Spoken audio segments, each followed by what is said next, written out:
Мына лайфхакты міндетті түрде сақтап алыңыздар. Тіпті голубцы жасай алмайтын қыздардың өзі бір жасағаннан шығатын ең оңай, дәмді, керемет, ерекше кешкі тағам.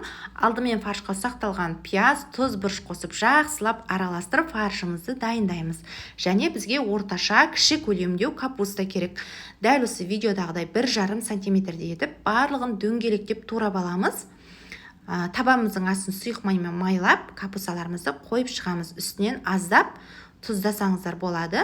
Менде 4,5 бөлік капуста шықты. Оның үстіне жаңағы дайындап бөліп қойған фарштарымызды қойып шықтым. Капустаның бетін толығымен осылай жауып, фаршты басып, осылай жайып шығатын боламыз. Оның үстіне енді соус дайындаймыз. Соусқа майонез бен кетчупты араластырып, әр қайсысына 2 ас қасықтан құйып, соусты толық бетіне осылай жағамыз.